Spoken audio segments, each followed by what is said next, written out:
सुप्रभात बच्चों, मैं अनिकेत सर। इसकी पहली कक्षा में मैं आप लोगों को हिंदी व्याकरण पाठ्य पुस्तक से उपसर्ग पाठ पढ़ा रहा था। तो उपसर्ग पाठ में हम लोग उपसर्ग क्या है, उपसर्ग के भेद, उसके उदाहरण, ये सब हम लोग बच्चों जाने थे।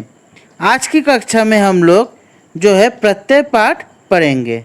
तो आइए बच्चों, हम लोग प्रत्यय पाठ शुरू करते हैं, जो इस प्रकार है। सबसे पहले हमें जानना पड़ेगा प्रत्यय क्या है। तो प्रत्यय क्या है बच्चों?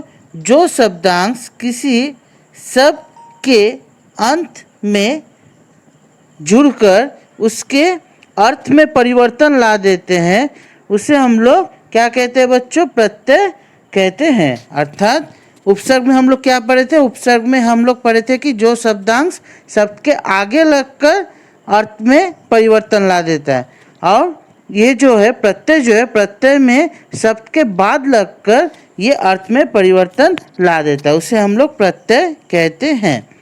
तो इसमें बच्चों जैसे देखिए, ईत, ईत हो गया आपका प्रत्यय, लेख हो गया आपका मूल शब्द, तो लेख युक्त ईत लिखित। उसी प्रकार बच्चों वान जो हो गया, ये आपका हो गया प्रत्यय, प्रतिभा हो गया मूल शब्द, प्रतिभा युक्त वान, प्रतिभावान। उसी प्रकार जो है ती हो गया आपका प्रत्यय, कीमत हो गया आपका मूल शब्द, कीमत युक्त ती, कीमती। ठीक है बच्चों, काफ़ी सरल है। अब बच्चों हम लोग जो है आगे हम लोग पढ़ेंगे जो प्रत्यय के प्रकार। प्रत्यय के बच्चों कितने प्रकार होते हैं? प्रत्यय के मुख्य रूप से दो प्रकार होते हैं। एक हो गया कृत प्रत्यय, दूसरा हो गया तद्धित प्रत्यय। ठीक है बच्चों। अब बच्चों हम लोग पढ़ेंगे कि कृत प्रत्यय किसे कहा जाता है। तो कृत प्रत्यय किसे कहा जाता है? क्रिया के साथ लगने वाले प्रत्यय को कृत प्रत्यय कहा जाता है। अर्थात जो भी क्रिया के साथ जो भी प्रत्यय लगता है उसे हम लोग कृत प्रत्यय कहते हैं। और कृत जो है वो प्रत्येक के मेल से बने शब्दों को हम लोग क्या कहते हैं? कृदंत शब्द कहते हैं। तो आइए बच्चों अब हम लोग उदाहरण देखते हैं, जो इस प्रकार है। अना, अना हो गया आपका प्रत्यय, मूल शब्द हो गया आपका घट, घट युक्त ना, घटना। ठीक है बच्चों। उसी प्रकार तुल, तुल हो गया आपका मूल शब्द और अना हो गया आपका प्रत्यय, तुल युक्त ना, तुलना। उसी प्रकार वंद, वंद हो गया आपका मूल शब्द, अना हो गया आपका प्रत्यय, वंद युक्त ना, वंदना।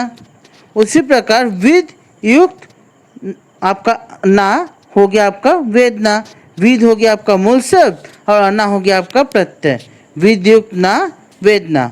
इया, दूसरा उदाहरण देखिए बच्चों प्रत्यय में इया। तो छल हो गया आपका मूल शब्द, छल युक्त या, छलिया। उसी प्रकार जर, जर हो गया आपका मूल शब्द, जर युक्त या, जरिया। उसी प्रकार बर जो है, बर हो गया आपका मूल शब्द और या हो गया आपका प्रत्यय, बर युक्त या, बरिया। और घट हो गया आपका मूल शब्द, या हो गया आपका प्रत्यय, घट युक्त या, घटिया। ये बच्चों यहाँ पर कहा जा रहा है। ठीक है बच्चों, समझ में आ गया आप लोगों को।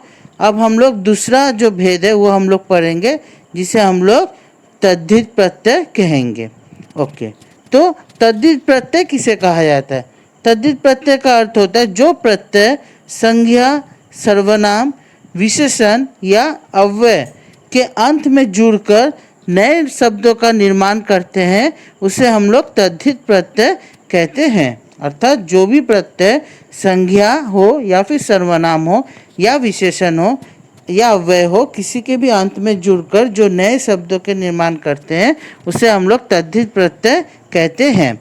अब बच्चों देखिए उदाहरण, आहट हो गया आपका प्रत्यय और चिकना हो गया आपका मूल शब्द, चिकना युक्त आहट, चिकनाहट। उसी प्रकार घबरा हो गया आपका मूल शब्द, आहट हो गया आपका प्रत्यय, घबरा युक्त आहट, घबराहट। उसी प्रकार बच्चों देखिए चिल, चिल हो गया आपका मूल शब्द और आहट हो गया आपका प्रत्यय, चिल युक्त आहट, चिल्लाहट। उसी प्रकार करवा हो गया आपका मूल शब्द, आहट हो गया आपका प्रत्यय, करवा युक्त आहट करवाहट। ठीक है बच्चों। और दूसरा उदाहरण देखिए, प्रत्यय में, तद्धित प्रत्यय में आर। ठीक है, तो लोहा हो गया आपका मूल शब्द, आर हो गया आपका प्रत्यय, लोहा युक्त आर लोहार। उसी प्रकार सोना हो गया आपका मूल शब्द और आर हो गया आपका प्रत्यय, सोना युक्त आर सुनार। उसी प्रकार दूध हो गया आपका मूल शब्द, आर हो गया आपका प्रत्यय, दूध युक्त आर दूधार। और उसी प्रकार बच्चों आगे देखिए, यहाँ पर गांव हो गया आपका मूल शब्द और आर हो गया आपका प्रत्यय, गांव युक्त आर हो गया आपका गवार। ठीक है बच्चों, तो समझ में आ गया बच्चों। तो प्रत्यय जो है, प्रत्यय में हमें यही याद रखना पड़ेगा कि प्रत्यय किसे कहा जाता है, उसके उदाहरण, उसके कितने भेद होते हैं बच्चों, दो भेद होते हैं, एक हो गया कृत प्रत्यय, दूसरा हो गया तद्धित प्रत्यय। और दोनों भेद के आप लोगों को परिभाषा सहित उदाहरण भी मैंने आप लोगों को समझा दिया। आशा किया जाता है बच्चों आप लोग जो है प्रत्यय पाठ भली भांति समझे होंगे। और इसी से संबंधित आप लोगों को बच्चों अभ्यास प्रश्न काफ़ी दिए जा रहे हैं, उसे आप लोग अभ्यास कीजिए। और साथ ही साथ आप लोगों को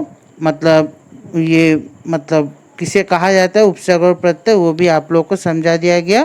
तो आशा किया जाता है अब और आपको अभ्यास प्रश्न में और कोई परेशानी नहीं होगी, आप लोग आसानी से कर लेंगे। तो आज की कक्षा यहीं समाप्त करते हैं। धन्यवाद।